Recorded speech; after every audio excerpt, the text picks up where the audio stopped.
بسم الله الرحمن الرحیم. الحمد لله رب العالمین و الصلاة و السلام علی نبینا محمد و آل محمد صحبه اجمعین. اما بعد، برادران و خواهران عزیز وطنداران گل، من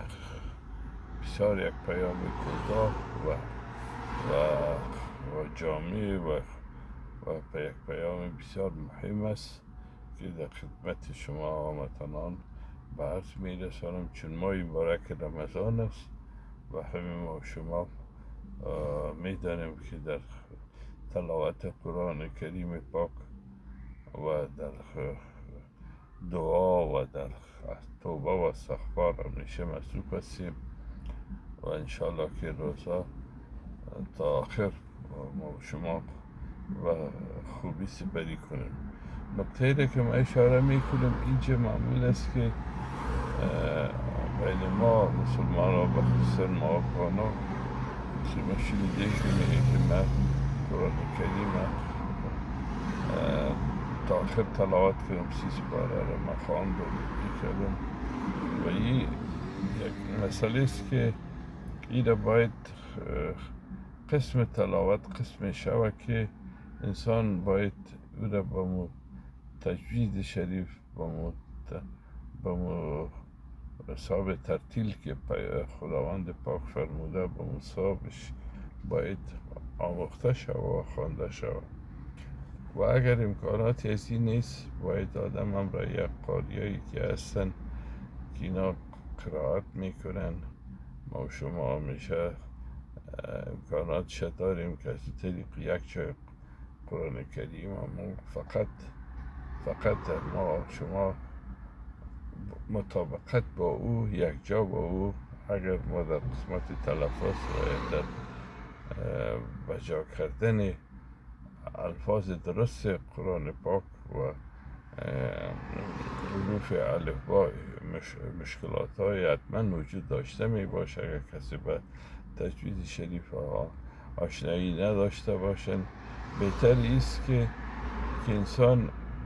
از که 30 پاره را بخوانه و او را غلط بخوانه و او را بسیار به سرعت بخوانه که باش من 30 پاره را ختم کنم و در حالی که ایش مفهوم و معنیش نفهمه او را غلط تلفظ کنه، غلط بخوانه، بقدر مفاد نداره. البته خواندن یک بار البته اون ثواب و اجر خود میگیره، اما جامع ترش اینه که انسان مثلا یک سوره مبارکه که مثلا بقره شما که از اولش می سوره مبارک است، بسیار سوره درازترین و طویلترین سوره مبارک است که نمیده شما تنها اگر میره کدام فتوا چیز نمیتونم، اگر شما با این تجربه خودم است که اگر انسان او را با یک قاری که قرائت میکنه همراهش یک جای بخوانید و معنیش هر باور کنین که هر آیه مبارک از خود یک مفهوم، یک تعلیل و یک برداشت